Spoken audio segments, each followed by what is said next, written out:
ഷിയാനെ ആ ഒരു സെക്യൂരിറ്റിയൊക്കെ വിട്ട് ഓടിക്കുന്നതായിരുന്നു ഇൻസ്ട്രക്ടറും കാണുന്നത്. ശരിക്കും അവർ പ്ലാൻ ചെയ്തിട്ടുണ്ടായിരുന്നത് സോങ്ങിനെയും സൂയിനെയും കൂടി ഇട്ട് ഓടിക്കുവാനായിട്ടൊക്കെ ആയിരുന്നു. അതുകൊണ്ട് തന്നെ അവരെ വിട്ടതിന് ശേഷം മറ്റവരെ പോയി പിടിക്കുവാനായിട്ടൊക്കെ ഇൻസ്ട്രക്ടർ പറഞ്ഞു കൊടുക്കുന്നുണ്ടെങ്കിൽ പോലും അവിടുത്തെ ഡോറൊക്കെ ക്ലോസ് ആയതുകൊണ്ട് തന്നെ അവരെ കണ്ടെത്തുവാൻ ഇതുവരെയായിട്ടും സെക്യൂരിറ്റിക്ക് സാധിച്ചിട്ടില്ല. ഇപ്പോഴാകട്ടെ സെക്യൂരിറ്റി ലോയിനെയും ഹാനിനെയും ഷിയാനെയും കൂടി ഒരുപോലെ ഓടിച്ചുകൊണ്ടിരിക്കുകയാണ്. സൂവും സോങ്ങും കൂടി ചേർന്നിട്ട് ഇപ്പോൾ ഒരു ലാബിലേക്കൊക്കെയാണ് എത്തിച്ചേർന്നിട്ടുള്ളത്. ബോർഡിലാകട്ടെ ഒരു കെമിക്കൽ ഇക്വേഷനൊക്കെ എഴുതിയിട്ടിരിക്കുന്നത് അവൾ ശ്രദ്ധിക്കുകയാണ്. അതിന്റെ ഉത്തരമെന്ന് പറയുന്നത് കണ്ണീരാണ്. അവളും അവിടെ ഉണ്ടായിരുന്ന ഒരു ടെസ്റ്റ് ട്യൂബൊക്കെ എടുത്തിട്ട് പെട്ടെന്ന് തന്നെ അതിന്റെ അകത്തേക്ക് ഒരു തുള്ളി കണ്ണീരൊക്കെ ഒഴിക്കുന്നു. പക്ഷെ എങ്ങനെയാണ് അവളെ കൊണ്ട് ഇത്രയ്ക്ക് എളുപ്പത്തിൽ കണ്ണീരൊക്കെ ഉണ്ടാക്കുവാൻ കഴിഞ്ഞതെന്ന സംശയത്തിലായിരുന്നു അവനും ഉണ്ടായിരുന്നത്. അവന്റെ കണ്ണിൽ നിന്നും കണ്ണീരൊക്കെ വരുത്തുവാനായിട്ട് അവളും അവനോട് അവളുടെ കണ്ണിലേക്ക് തന്നെ സൂക്ഷിച്ചു നോക്കുവാനായിട്ടൊക്കെ പറയുന്നു. പക്ഷെ ഒരാളുടെ കണ്ണിലൊക്കെ 10 സെക്കൻഡ് നോക്കുകയാണെങ്കിൽ അയാളുമായിട്ട് പ്രണയത്തിലാകുമെന്നൊക്കെ ഞാൻ കേട്ടിട്ടുണ്ടല്ലോ എന്ന് അവൻ പറയുമ്പോഴത്തേക്കും അതിന് മെഡിക്കലി ഒരു എവിഡൻസും ഇല്ല. അതുകൊണ്ട് തന്നെ അതെല്ലാം കള്ളമാണെന്ന് പറഞ്ഞുകൊണ്ട് അവളും ഇരിക്കുന്നു. അങ്ങനെ ഇരിക്കെ അവന്റെ കണ്ണിൽ നിന്നും കണ്ണീരൊക്കെ വന്നിട്ടുണ്ടായിരുന്നു. അങ്ങനെ അവരും ടെസ്റ്റ് ട്യൂബിന്റെ അകത്ത് കണ്ണീരൊക്കെ ശേഖരിച്ച് അതവിടെ വെച്ച് കഴിയുമ്പോഴത്തേക്കും അടുത്തുണ്ടായിരുന്ന മറ്റൊരു ഡോറും തുറന്നു വരികയാണ്.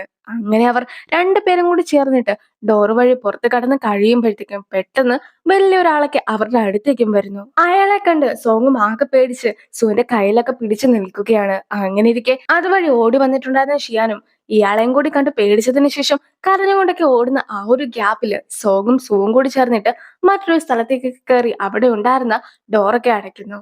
അതുകൊണ്ട് തന്നെ ആ ഒരു വലിയ മനുഷ്യനെ ഇവരുടെ അടുത്തേക്ക് എത്തുവാനായിട്ട് സാധിക്കുന്നില്ല.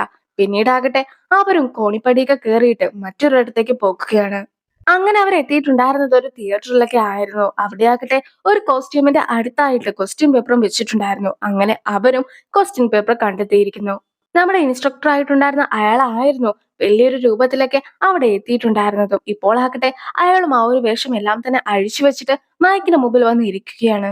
അവരുടെ പ്ലാൻ ഒന്നും തന്നെ വിചാരിച്ചതുപോലെ നടന്നിട്ടുണ്ടായിരുന്നില്ലല്ലോ. അതുകൊണ്ട് തന്നെ അവർക്ക് ഒരു ചാലഞ്ച് കൂടി ഇൻസ്ട്രക്ടർ നൽകുകയാണ്. ആ ഒരു ചലഞ്ച് ആകട്ടെ ആദ്യമായിട്ട് പേപ്പർ കണ്ടുപിടിച്ച രണ്ടുപേരും കിസ് ചെയ്യണം എന്നതായിരുന്നു. സോങ്ങിനും ആദ്യം ഒരു മടിയൊക്കെ ഉണ്ടായിരുന്നെങ്കിൽ പോലും പിന്നീട് കിസ് ചെയ്യാമെന്ന് തീരുമാനിക്കുകയാണ്. അങ്ങനെ അവർ കിസ് ചെയ്ത് കഴിയുമ്പോഴത്തേക്കും ഇൻസ്ട്രക്ടറോട് എല്ലാ കാര്യങ്ങളും തീർന്നില്ലേ എന്നൊക്കെ ചോദിക്കുന്നു. പക്ഷെ ഇൻസ്ട്രക്ടർ ആകട്ടെ ടൈമറൊക്കെ ഓൺ ആക്കുവാൻ മറന്നു പോയത് കൊണ്ട് തന്നെ ഒന്നും കൂടി കിസ് ചെയ്യണമെന്ന് ആവശ്യപ്പെടുന്നു. പക്ഷെ ഇതൊക്കെ റൂൾസ് ആണെന്ന് പറഞ്ഞുകൊണ്ട് ലൂ നിൽക്കുമ്പോഴത്തേക്കും അവളും അവനെ കിസ് ചെയ്യുകയാണ്. ലൂവും ഹാനും ഇപ്പോൾ കമ്പനി ആയിരിക്കുകയാണ്. അതുകൊണ്ട് തന്നെ ലൂവും ഹാനിനെ വീചാറ്റിലൊക്കെ ആഡ് ചെയ്യുന്നു. ഹാനും സോങ്ങും പോയി കഴിയുമ്പോഴത്തേക്കും സൂവിനെ ദേഷ്യത്തോടെ നോക്കിക്കൊണ്ട് ഷിയാനും പോകുകയാണ്. ഇപ്പോൾ കിസ് ചെയ്തിട്ടുണ്ടായിരുന്നെങ്കിൽ പോലും അത് വലിയൊരു കാര്യമായിട്ടൊന്നും സൂ കരുതുന്നില്ല. ഇതിനു മുമ്പും അവർ ഒന്നിച്ച് കിസ്സൊക്കെ ചെയ്തിട്ടുണ്ടായിരുന്നല്ലോ. എപ്പോഴാണ് അവരുടെ റിലേഷൻഷിപ്പ് ഒക്കെ സ്റ്റാർട്ട് ചെയ്യുക എന്ന സംശയത്തിലായിരുന്നു സൂ ഉണ്ടായിരുന്നത്. പക്ഷെ ഇതുവരെയായിട്ടും നിന്നിന്റെ പ്രണയമൊന്നും തുറന്നു പറഞ്ഞിട്ടില്ലല്ലോ. അങ്ങനെ ഒരു തുറന്നു പറച്ചിലൊക്കെ ഇല്ലാതെ അവർ ഒരിക്കലും ഒന്നിനും സമ്മതിക്കുകയില്ല എന്നൊക്കെ പറഞ്ഞ് ലൂവും അവനെ കാര്യങ്ങളൊക്കെ പറഞ്ഞു മനസ്സിലാക്കുവാനായിട്ട് നോക്കുന്നു. സോങ്ങും വണ്ടിയിലിരുന്ന് ചിരിക്കുമ്പോഴത്തേക്കും അവൻ നിന്നോട് ഇഷ്ടമൊക്കെ തുറന്നു പറഞ്ഞിട്ടുണ്ടായിരുന്നു എന്നൊക്കെ ഹാനും ചോദിക്കുകയാണ്. അവനൊന്നും തന്നെ പറഞ്ഞിട്ടില്ലെങ്കിലും എന്റെ അഭിപ്രായമൊക്കെ ഞാൻ അവനെ അറിയിച്ചു കഴിഞ്ഞിരിക്കുന്നു എന്നാണ് സോങ് പറയുന്നതും. അങ്ങനെ ഇരിക്കെ നീ വീട്ടിൽ ചെല്ലുമ്പോഴത്തേക്കും മെസ്സേജ് ഒക്കെ അയക്കണമെന്ന് പറഞ്ഞിട്ടുണ്ടായിരുന്ന സോങ്ങിന്റെ ഒരു മെസ്സേജും കൂടി സോങ് കാണുന്നു. സോങ്ങും മെസ്സേജിന് റിപ്ലൈ ഒക്കെ അയച്ചുകൊണ്ടിരിക്കുന്ന സമയത്ത് ഹാനിന് ഒരു റീയൂണിയൻ പാർട്ടി ഉണ്ടെന്നും അതിന് പോകേണ്ടതായിട്ടുണ്ടെന്നുമുള്ള കാര്യമൊക്കെ സോങ്ങിനെയും അവൾ അറിയിക്കുന്നു. ലൂവും ഇപ്പോൾ പാർട്ടിയൊക്കെ നടക്കുന്ന ഒരു സ്ഥലത്തേക്കാണ് എത്തിയിരിക്കുന്നത്. ലൂവിനെ കാത്ത് ആ ഒരു ഇൻസ്ട്രക്ടർ ബോയും ഉണ്ടായിരുന്നു. അവിടെ ആകട്ടെ ഫേമസ് ആയിട്ടുള്ള ചില ആക്ട്രസ് ഒക്കെ വരുമെന്ന് പറഞ്ഞിട്ടുണ്ടായിരുന്നത് കൊണ്ടാണ് അയാളും ഇപ്പോൾ അവിടെ എത്തിയിട്ടൊക്കെ ഉള്ളത്. അങ്ങനെ ഇരിക്കെ ലൂ ഇപ്പോൾ 2 മാസമായിട്ട് സിംഗിൾ ആണ്. അതുകൊണ്ട് തന്നെ നീ ഇത്രയും വേഗം കമ്മിറ്റഡ് ആകണമെന്നൊക്കെ അയാൾ ലൂവിന്റെ അടുത്ത് പറയുമ്പോഴത്തേക്കും ലൂവിന് ഇഷ്ടമുള്ളത് സോങ്ങിനെ പോലെയുള്ള ആളുകളൊക്കെയാണ്. പക്ഷെ സോങ് ഓൾറെഡി സൂവുമായിട്ട് സെറ്റായിരിക്കുകയാണ്. അതുകൊണ്ട് തന്നെ അതുപോലെയുള്ള വേറെ ആരെങ്കിലും കിട്ടാതെ ലൂവും പ്രണയിക്കുവാനായിട്ട് തീരുമാനിച്ചിട്ടില്ല എന്ന കാര്യമൊക്കെ അവനെയും അറിയിക്കുന്നു. അങ്ങനെ ലൂവും പാർട്ടി നടക്കുന്ന റൂമിലൊക്കെ എത്തിയതിനു ശേഷം എല്ലാവരുടെയും ഒപ്പം ഇരുന്ന് മദ്യപിക്കുകയൊക്കെയാണ്. ഇനി ഹാനിനെ കാണിക്കുമ്പോഴത്തേക്കും ഹാനും മറ്റൊരു മുറിയിൽ റിയൂണിയൻ ഒക്കെ കൂടുന്നുണ്ടായിരുന്നു. ഇനി അവൾക്കും വർക്കിന്റെ ഒരു ആവശ്യമൊക്കെ വരുന്നത് കൊണ്ട് തന്നെ പെട്ടെന്ന് റിയൂണിയൻ ഒക്കെ അവസാനിപ്പിച്ച് അവിടെ നിന്ന് പോകുവാനായിട്ട് തുടങ്ങുമ്പോഴത്തേക്കും അവളും ലൂവിന്റെ ഒരു മെസ്സേജ് ഒക്കെ കാണിക്കുകയാണ്. അവളുടെ മനസ്സിലും ലൂവിന്റെ അടുത്തൊരു ഇഷ്ടമൊക്കെ തോന്നിയിട്ട് കുറച്ചുകൂടി നടക്കുമ്പോഴത്തേക്കും ആയിരുന്നു പെട്ടെന്ന് ലൂവിന്റെ ശബ്ദം കൂടി അവൾ കേൾക്കുന്നത്. അങ്ങനെ ശബ്ദം വരുന്ന സ്ഥലത്തേക്ക് അവൾ നോക്കി കഴിയുമ്പോഴത്തേക്കും ലൂവും മറ്റൊരു പെൺകുട്ടിയും കൂടി നിന്ന് സംസാരിക്കുന്നതൊക്കെയാണ് അവൾ കാണുന്നതും. അങ്ങനെ അവനും ആ ഒരു പെൺകുട്ടിയുമായിട്ട് ഫ്ലർട്ട് ചെയ്യുന്നതൊക്കെ കണ്ട് കഴിയുമ്പോഴത്തേക്കുമാണ് അവന് തന്നെ മാത്രമായിരുന്നില്ല എല്ലാ പെണ്ണുങ്ങളെയും വീഴ്ത്തുന്ന ഒരു സ്വഭാവമൊക്കെ ഉണ്ടായിരുന്നു എന്ന കാര്യം അവളും മനസ്സിലാക്കുന്നത്. അങ്ങനെ അവളും അവിടെ നിന്നും പോകുന്നു. അങ്ങനെ ആ ഒരു എപ്പിസോഡ് അവസാനിച്ച് അടുത്ത എപ്പിസോഡ് തുടങ്ങുമ്പോഴത്തേക്കും ഹാനും ലൂവിനെ കുറിച്ചൊക്കെ ആയിരുന്നു സോങ്ങിന്റെ അടുത്ത് പറയുന്നത്. അവനൊരു പ്ലേ ബോയ് ആണ്, അതുകൊണ്ട് തന്നെ നീ സൂവിനെ കുറച്ചുകൂടി ഒന്ന് സൂക്ഷിച്ചോളുവാനും ആവശ്യപ്പെടുന്നു. അവരും കപ്പിൾസിന് വേണ്ടി പൈജാമസ് ഒക്കെ ഇറക്കിയിട്ടുണ്ടായിരുന്നല്ലോ. ഇപ്പോൾ ആകട്ടെ ഒരുപാട് പൈജാമസ് ഒക്കെ വിറ്റുപോയിരിക്കുകയാണ്. അതുകൊണ്ട് തന്നെ പലരും ഇപ്പോൾ ഡേറ്റിംഗിലൊക്കെയാണ് ഉള്ളതെന്ന കാര്യം ഹാനും മനസ്സിലാക്കുന്നു. പിന്നീടാകട്ടെ അവർ സൂവിനെ കുറിച്ചും പറയുന്നു. സൂ ആകട്ടെ ഇന്ന് നല്ലൊരു അവസരം കിട്ടിയിട്ട് പോലും അതൊന്നും മുതലാക്കാത്ത ഒരാളാണ്. അതുകൊണ്ട് തന്നെ അവനെ കാണിച്ചു കൊടുക്കുന്നതെല്ലാം തന്നെ ഒരു അഭിനയമാണോ എന്ന സംശയത്തിലാണ് ഹാൻ ഉള്ളതെന്നൊക്കെ പറയുമ്പോഴത്തേക്കും ഇപ്പോൾ തന്നെ ഞങ്ങൾ കുറച്ചു നേരം മെസ്സേജ് അയച്ച് കഴിഞ്ഞപ്പോൾ തന്നെ അവനും എല്ലാം പറഞ്ഞിട്ട് പോയിട്ടുണ്ടായിരുന്നു. പക്ഷെ ഇനി എങ്ങനെയാണ് ഒരു കോൺവെർസേഷൻ തുടങ്ങുക എന്ന് അറിയാതെയാണ് ഞാനും ഇരിക്കുന്നതെന്നൊക്കെ സോങ്ങും അറിയിക്കുന്നു. അങ്ങനെ ഇരിക്കെ അവർക്കും സൂവിന്റെ അടുത്തൊരു ചെറിയ സംശയമൊക്കെ തോന്നുന്നു. അവൻ ശരിക്കും സിംഗിൾ ആയിരിക്കുമോ എന്നതായിരുന്നു അവരുടെ സംശയവും. വീട്ടിലെത്തി കഴിയുമ്പോഴത്തേക്കും ഇൻസ്ട്രക്ടറും ലൂവിനെ കോൾ ചെയ്യുകയാണ്. ലു ആകട്ടെ നേരത്തെ കണ്ടിട്ടുണ്ടായിരുന്ന ആ ഒരു പെൺകുട്ടിയെ വീട്ടിലാക്കിയതിനു ശേഷം ഇപ്പോൾ വീട്ടിൽ ഉറങ്ങുവാനായിട്ടൊക്കെ കിടക്കുകയാണ്. ഇനി സൂവിനെ കാണിക്കുമ്പോഴത്തേക്കും സൂ ആകട്ടെ സോങ് എന്തെങ്കിലും മെസ്സേജസ് ഒക്കെ അയച്ചിട്ടുണ്ടോ എന്ന് അറിയുവാനായിട്ട് തെരെ ഫോൺ ചെക്ക് ചെയ്ത് നോക്കുകയാണ്.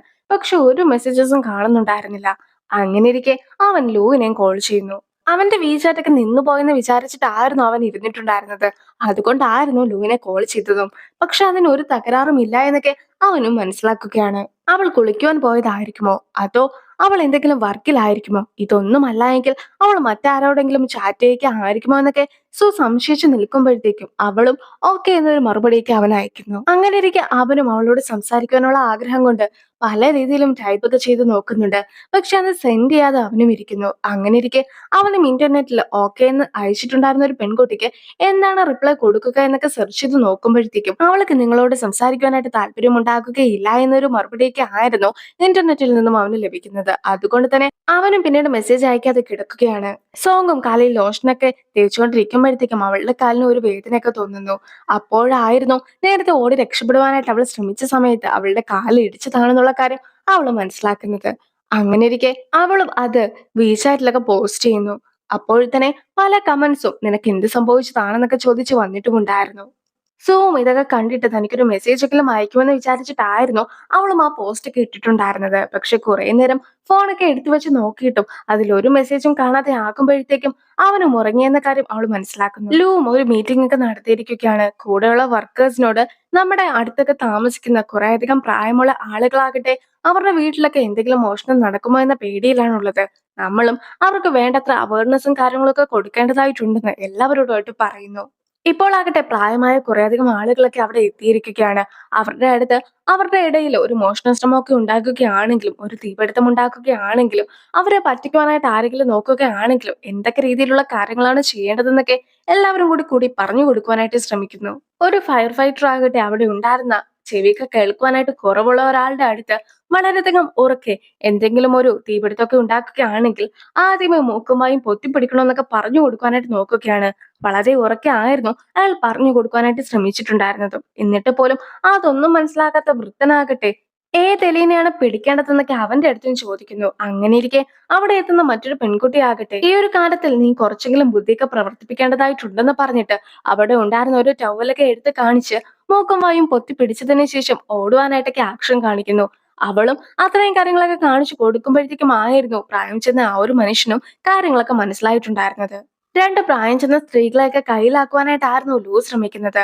അവനാകട്ടെ അവരെ പോലെയുള്ള ആളുകളാണ് അവർക്ക് ആവശ്യമുള്ളതെന്നും അവരെ പോലെ ഉള്ളവർ ഞങ്ങളുടെ ടീമിനെ തന്നെ നയിക്കേണ്ടതായിട്ടുമുണ്ടെന്നൊക്കെ പറഞ്ഞുകൊണ്ട് അവർക്കും ഒരു എഗ്രിമെന്റ് ഒക്കെ സൈൻ ചെയ്യുവാനായിട്ട് കൊടുക്കുകയാണ്. അവരെയും ഇവരുടെ ടീമിന്റെ ഒരു ഭാഗമായിട്ടൊക്കെ കാണുന്നത് കൊണ്ട് തന്നെ അവർക്കും ലൂവിന് ഒരുപാട് ഇഷ്ടപ്പെട്ടിട്ട് അവന് ഗേൾഫ്രണ്ട് വല്ലതും ഉണ്ടോ എന്നൊക്കെ അവർ ചോദിക്കുന്നു. അത് കേൾക്കുന്ന അവനും ഗേൾഫ്രണ്ട് ഒന്നും ഇല്ല എന്നൊക്കെ പറയുമ്പോഴത്തേക്കും അവരും അവന് വേണ്ടി ഒരു ഗേൾഫ്രണ്ടിനെയൊക്കെ തയ്യാറാക്കി കൊടുക്കുവാൻ പോലും തയ്യാറാണെന്ന് പറയുന്നു.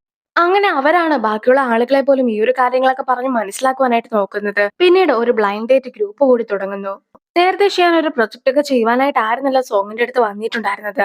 അവനും ആ പ്രൊജക്ട് ഒക്കെ സബ്മിറ്റ് ചെയ്ത് കഴിഞ്ഞപ്പോഴത്തേക്കും അവന് നല്ലൊരു സ്കോർ തന്നെ കിട്ടിയിട്ടുണ്ടായിരുന്നു. ആ ഒരു കാര്യങ്ങളെല്ലാം തന്നെ അവൻ ഇപ്പോൾ സോങ്ങിനെ വിളിച്ച് അറിയിക്കുന്നു. പിന്നീട് അവൻ ധൃതിയിൽ മറ്റൊരു ക്ലാസ്സിലേക്കൊക്കെ ഓടി പോകുമ്പോഴത്തേക്കും അവിടെ ഉണ്ടായിരുന്ന ഒരു പ്രൊഫസറിനൊക്കെ തട്ടിയിടുകയാണ്. അയാളുടെ കയ്യിലുണ്ടായിരുന്ന സാധനങ്ങളെല്ലാം തന്നെ താഴെ പോയിട്ടുണ്ടായിരുന്നു. അങ്ങനെ ഇരിക്കെ അവനും ആ ഒരു പ്രൊഫസറിന്റെ മുഖമൊക്കെ കണ്ട് കഴിയുമ്പോഴത്തേക്കുമാണ് അത് സോങ്ങിന്റെ ഒരു എക്സ് ആണെന്നുള്ള കാര്യം അവൻ ഓർക്കുന്നത്. അയാളുടെ പേരാണ് ടാങ്.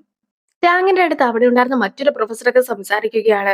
ഷിയാൻ ഇതിനു മുമ്പ് 2 തവണ സെയിം കോഴ്സിനൊക്കെ അറ്റൻഡ് ചെയ്തിട്ടുണ്ടായിരുന്നു. പക്ഷെ 2 തവണ അവൻ തോറ്റുപോയി. ഈ ഒരു തവണയും കൂടി അവൻ തോക്കുകയാണെങ്കിൽ ഈ ഒരു കോഴ്സിൽ അവന് വിജയിക്കാൻ പോലും സാധിക്കുകയില്ല എന്ന കാര്യം കൂടി അറിയിക്കുന്നു. പഠിത്തമല്ലാത്ത എന്ത് കാര്യത്തിനും അവൻ മുൻപന്തിയിലാണ്. പക്ഷെ പഠിത്തത്തിൽ മാത്രം പിറകോട്ടാണെന്നൊക്കെ ആ പ്രൊഫസർ പറയുമ്പോഴത്തേക്കും ടാങ്ങും അവനെ പഠിക്കുവാൻ കൂടി മുന്നോട്ട് എത്തിക്കേണ്ടതായിട്ടുണ്ടെന്ന് പറയുന്നു. അപ്പോൾ ആ ഒരു സീനോട് കൂടി ഈ ഒരു വീഡിയോ അവസാനിപ്പിക്കുന്നു. അടുത്തൊരു വീഡിയോ ആയിട്ട് ഇത്രയും വേഗം കാണാം. ബൈ.